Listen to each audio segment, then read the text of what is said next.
Senior লিডাররা তারা সরে গেলেন, যে যেদিকে পারেন আশ্রয় নিয়েছেন, এবং 26-27 তারিখের দিকে পরস্পর দুইটি ডিক্লারেশন আসলো, স্বাধীনতার ঘোষণা আসলো। প্রথমে এক ধরনের, পরে আবার একটু রিভিউ করে আরেক ধরনের।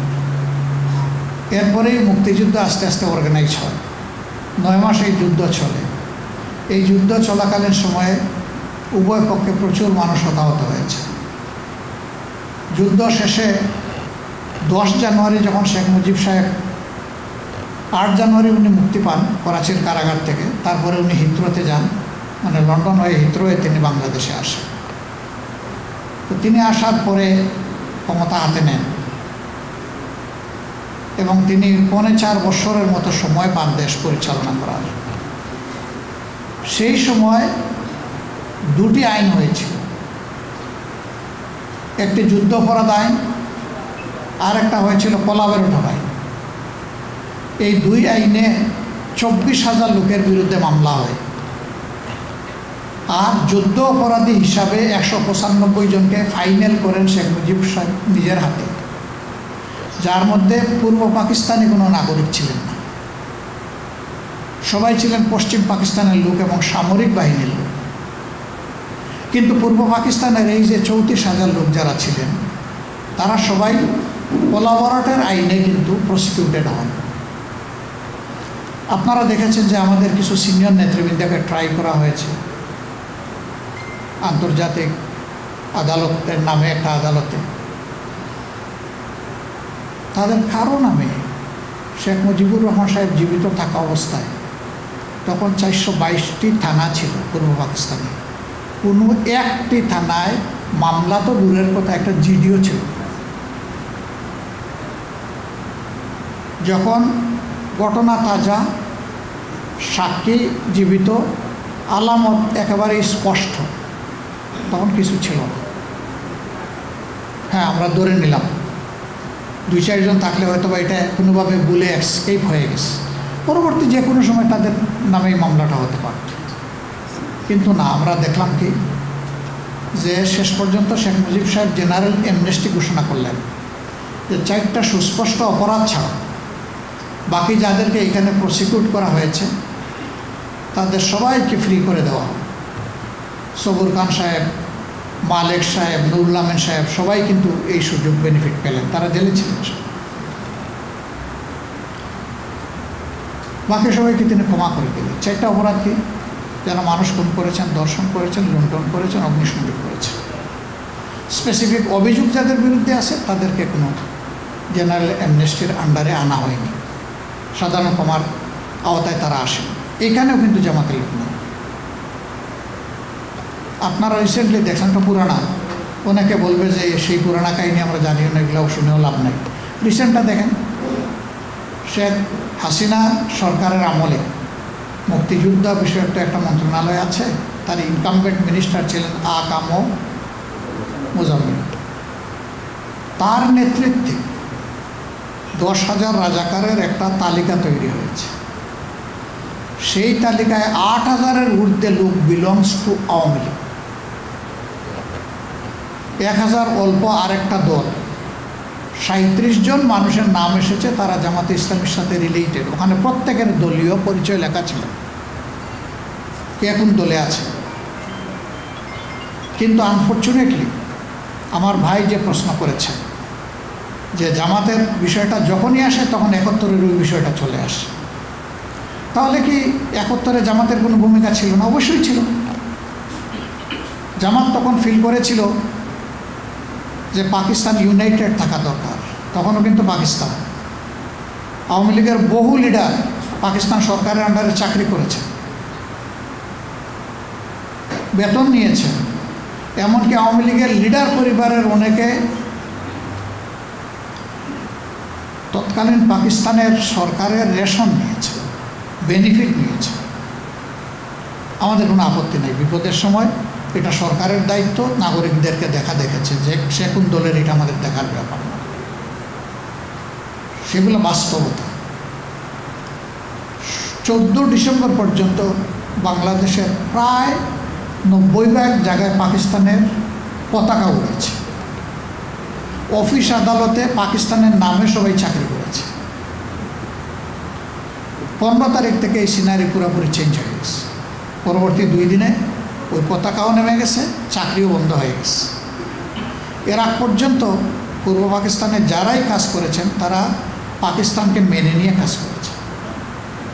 এখন এটা বলতে পারে জনপ্রত্যাশার এগেইনস্ট, জনপ্রত্যাশা ছিল যে পাকিস্তানের শাসকরা চলে যাক, বাংলাদেশ স্বাধীন হয়ে যায়, জামাত এটাকে সম্মান করলো না কেন? এটা একটা লিজিটিমেট প্রশ্ন। করলে ভালো হতো, করা উচিত ছিল, এই ব্যাপারে আমার কোনো দ্বিমত নেই। বাট এই আনসারের উপযুক্ত ব্যক্তিটা আমি না। কারণ আমাদের যে সমস্ত নেতৃবৃন্দ তখন যারা ছিলেন, কোন প্রেক্ষাপটে তারা কোন ডিসিশন নিতে বাধ্য হয়েছেন সেটা তারাই ভালো বলতে পারে। তাদের জীবদ্দশা এই সমস্ত প্রশ্নের বহুবার উত্তর তারা দিয়েছে।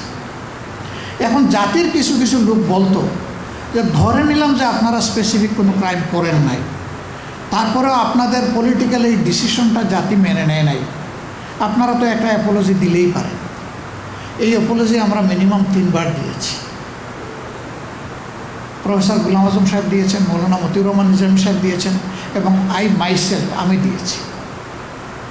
এই কিছুদিন আগে মাত্র এটিএম আজহারুল ইসলাম সাহেব যখন ফ্রি হলেন জেল থেকে, তখন আমি বলেছি শুধু 47 সাল থেকে শুরু, জামাতে ইসলামীর দ্বারা কেউ যদি কোনো কষ্ট পান, কারো দরে কোনো ক্ষতি হয়ে থাকে, আমি সব ব্যক্তি এবং সংগঠনের পক্ষে নিঃশর্তে আমি আপনাদের কাছে ক্ষমা চাই, আপনারা আমাদেরকে ক্ষমা করবেন। আজকের দিন পর্যন্ত আমরা ভুল করি না। এই কথা বলবো কীভাবে? আমরা মানুষ, আমাদের সংগঠন একটা মানুষের সংগঠন। আমাদের 100টার মধ্যে 99টা ডিসিশন সঠিক, একটা তো বেঠিক হইতে পারে। সেই বেঠিক একটা ডিসিশনের জন্য আমার জাতির তো কোনো ক্ষতি হতে পারে। তাহলে সেই ক্ষেত্রে আমার কোনো ডিসিশনে জাতির ক্ষতি হলে আমার মাপ চাইতে অসুবিধা হতে পারে। এখন মাপ চাওয়ার পরে বলে যে এই ল্যাঙ্গুয়েজ চাইলে হবে না, ওই ল্যাঙ্গুয়েজে চাইতে হবে। আরে বাবা, এই আরেকজন বিনা শর্তে মাপ চাইলাম, কোনো শর্তও দিলাম না, তারপর আর বাকি থাকলো কোনটা, এটা তো বুঝি না। আজকে আবার একদম প্রকাশ্যে বলে গেলাম যে 47 থেকে শুরু করে 2025 সালে আজকে কত 22শে অক্টোবরের এখন কয়টা বাজে? এই যে এখানকার টাইম 8:11। এই পর্যন্ত আমাদের দ্বারা যে যেখানে যত কষ্ট পেয়েছেন, আমরা বিনা শর্তে যারা কষ্ট পেয়েছেন তাদের কাছে মাপ চাই। এটা গোটা জাতি হইলেও চাই, ব্যক্তি হইলেও চাই, কোনো অসুবিধা নেই। আমি এই কথা জীবনে বলি নাই, আমার কোনো সহকর্মী বলেন নাই, আমাদের সিনিয়র যারা ছিলেন তারা বলেন নাই যে আমরা সকল ভুলের ঊর্ধ্বে। কোনো দল যদি দাবি করে সকল ভুলের ঊর্ধ্বে, অবশ্যই জাতি এটা মানবে না। তা আমাদেরটা মানবে কেন? তা আমাদের ওরকম যত ভুল হয়েছে, জানা অজানা, এই ভুলগুলো যারা শুধরে দিয়েছেন আমরা তাদের কাছে কৃতজ্ঞ। আর এই ভুলের দ্বারা যদি কেউ ক্ষতিগ্রস্ত হন, আমরা তাদের কাছে ক্ষমা প্রার্থী। আর কিছু বলার আছে বলেন? This is very clear and loud. এরপরে বলবে যে নিউ ইয়র্কে গিয়ে শফিকুর রহমান ক্ষমা চেয়ে আসছে, দেশের বুকে ক্ষমা চায় নাই। ভাই, আমি দেশেও চেয়েছি, আমার মুরব্বীরাও চেয়েছেন, এখানেও চাইলাম, যখনই সুযোগ পাইব তখনই চাইব। আবার কেউ কেউ আমাদেরকে এরাও বলে একটা দল আমাদের দেশে আছে, বেশি বেশি ক্ষমা চায়। কারণ ক্ষমা চাওয়া অপরাধ তাহলে? ভাই, শুধু 71ই ভুল করেছি, আর করি নাই। আর যারা আমাদেরকে ক্ষমা চাইতে বলে তারা ফেরেশতার দল। আমরা অন্যদের সম্পর্কে এই প্রশ্নগুলো এইখানে তুলি না যে অতীতের প্রশ্ন যত তোলা হবে জাতি তত বিভক্ত হবে। আমাদের ঝুলিতে কিছু নাই বলে মনে করেন? প্রশ্ন তোলার বহু কিছু আমাদের ঝুলিতে আছে। আমি একজন তরুণ মানুষ, আমি তো রক্ষী বাহিনীর চাবুকের শিকার। আমি এই প্রশ্ন আজকে যদি তুলি, আমার মা বাপের দুয়াল্লা আমাকে বাঁচায় রাখছেন, এই চাবুকের নিচ থেকে তো অনেককে ফিরে আসে নাই। সেই প্রশ্নগুলো আজকে তুলতে পারেন না আপনারা সাংবাদিক মহল?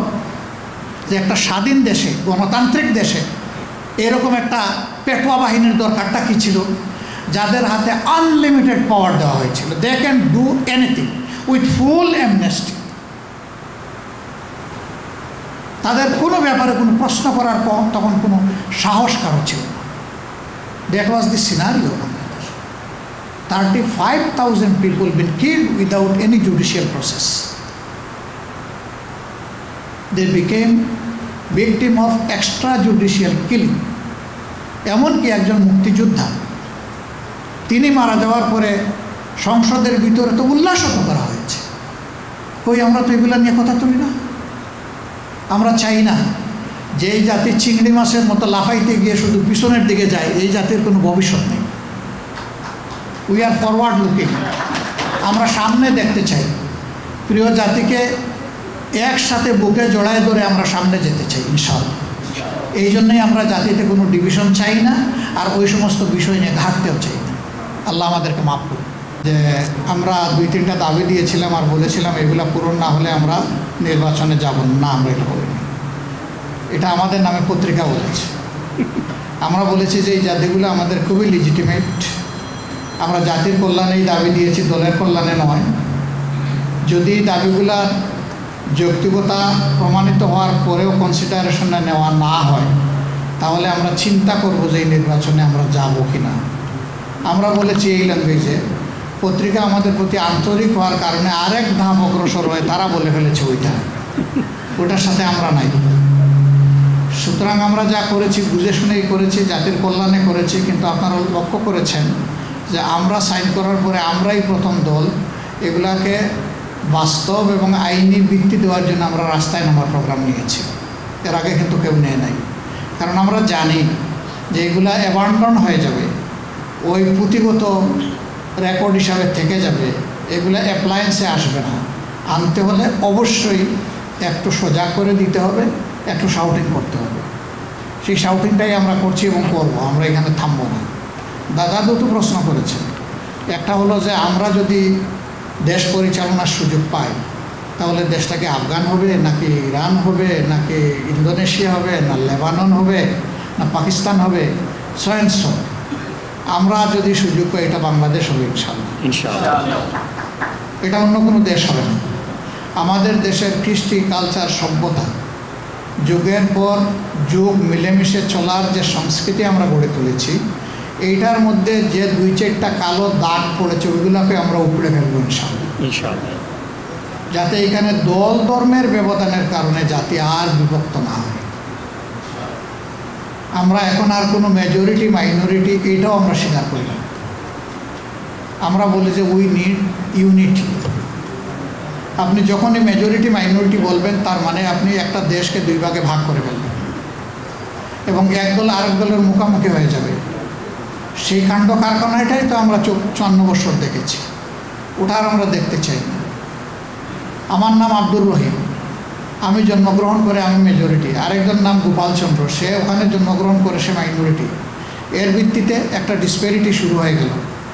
আমরা ওই মেজরিটি মাইনরিটির ডিসপ্যারিটিতে আমরা নাই, আমরা এখানে ইকুইটি চাই।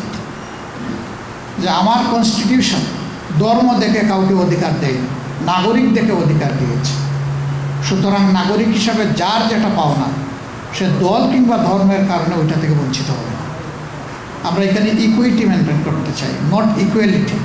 আপনার হাইট আমার হাইট সমান না, আপনার মেধা আমার মেধা সমান না, আপনার যোগ্যতা আমার যোগ্যতা সমান না। কিন্তু আল্লাহ আমাকে যেটা দিয়েছেন আমি যেন আমার সেই অধিকারটা পাই, আরেকজনকে যেটা দিয়েছেন সে যেন তার অধিকারটা পায়। আমরা সেই অধিকারটাই নিশ্চিত করতে চাই। এই জন্য ইনশাল্লাহ ওইটা হবে না। এরপরের প্রশ্ন আপনার ছিল আমাদের প্রতিবেশী ভারত, ভারতের সাথে আমাদের রিলেশন কী হবে। আমরা সবসময় যে কথাটা বলে এসেছি যে মানুষ নিজে তার জায়গা শিফট করতে পারে কিন্তু প্রতিবেশী বদলাইতে পারে না। আমরা আমাদের প্রতিবেশীকে রেসপেক্ট করতে চাই, সিমিলারলি আমাদের প্রতিবেশীর কাছ থেকেও আমরা আমাদের পাওনা রেসপেক্ট করতে চাই। এটা হতে হবে মিউচুয়াল রেসপেক্টের ভিত্তিতে। অ্যানাদার ইকুইটি, এখানে আমরা ইকুইটি বলছি না। ভারত বাংলাদেশের চাইতে 26 গুণ বড় একটা দেশ, দুনিয়ার সবচেয়ে বড় পপুলেশনের দেশ। তাদের রিসোর্স, তাদের ম্যান পাওয়ার, তাদের land huge than we people. আমরা তাদেরকে তাদের জায়গায় রেসপেক্ট করতে চাই, কিন্তু আমাদের যে ছোট্ট একটি ল্যান্ড আছে আর 180 মিলিয়ন পপুলেশন আছে, এটাকেও তাদের রেসপেক্ট করতে হবে। This is our demand. যদি এটা হয় আমরা দুই প্রতিবেশী শুধু ভালো থাকবো না, এক প্রতিবেশীর কারণে আরেক প্রতিবেশী বিশ্ব দরবারে আমরা সম্মানিত হব ইনশাআল্লাহ। আমরা সেই সম্মানের জায়গাটা তৈরি করবো ইনশাআল্লাহ। আপনি বলেছেন অন্যান্য আদার রিলিজিয়াস তাদের রাইট কীভাবে প্রোটেক্ট হবে। বাই দিস টাইম গত 15 মাসে আমাদের ভূমিকার মাধ্যমে আমরা তার জবাব দিয়েছি, মুখে এটার জবাব দিতে চাই না। তবে একটা বিষয় একেবারেই পরিষ্কার করতে চাই, গত 54 বছরে বাংলাদেশ থেকে বিভিন্ন ধর্মের মানুষের মাইগ্রেশন হয়েছে, মুসলমানদেরও হয়েছে। এই যে এখানে বসা অনেকেই কিন্তু এখানে মাইগ্রেন্ট এসেছেন, তারাও তো এসেছেন, তাদের নিয়ে কিন্তু কোনো প্রশ্ন উঠবে না। প্রশ্ন উঠবে যদি অন্যান্য ধর্মের লোকদের মাইগ্রেশন হয়, তারা কেন গেল? তারা 3টা কারণে যায় বলে আমার বিশ্বাস। একটা কারণ ফর সার্চিং বেটার লাইফ, তারা যেটাকে উন্নত বিশ্ব মনে করে সেই দেশগুলোতে চলে যাচ্ছে, লেখাপড়া তাদের প্রফেশনাল কোজে চলে যাচ্ছে। আরেকটা কারণ হতে পারে এটা যে তারা এই দেশটাকে নিজেদের জন্য সেফ মনে করতে পারছে না, এবং এমন কিছু আচরণ কেউ না কেউ তাদের সাথে করে যেখানে তাদের সেফটি চ্যালেঞ্জের মুখে পড়ে। এটার কারণে কিছু লোক এখান থেকে মাইগ্রেট করতে পারে। আর কিছু লোক এই দুইটার কোনোটাই না, তারপরেও সে মনে করে যে ভবিষ্যৎ কী হবে জানি না, আমি আপাতত একটা সেফ জোনে চলে যাই। That might be. আমরা জোর করে কোনোটা বন্ধ করার পক্ষেও নই, আবার জোর করে কাউকে দেশ থেকে বিদায় করে দেওয়ার পক্ষেও নয়। ইভেন আমরা এটাও ফিল করি, কারো কাছ থেকে কেউ যদি জোর করে 54 বছর অন্যায়ভাবে অবৈধভাবে কারো কোনো সম্পত্তি গ্রাস করে থাকে এবং এইটা যদি ডকুমেন্টেড হয়, যদি এভিডেন্সিয়ালি প্রুফ হয়, আমরা ওই সম্পত্তি তাকে ফিরিয়ে দেওয়ার পক্ষে। This is our stand. আমরা সমাজে কোনো বেইনসাফি একেবারেই দেখতে চাই না। ইনশাল্লাহ আমি আমার শেষের দিকে কথাগুলো একটু চেষ্টা করব। ধন্যবাদ। নিউ ইয়র্ক থেকে সম্প্রচারিত TVN 24 টেলিভিশন, বিশ্বজুড়ে বাঙালির কণ্ঠস্বর।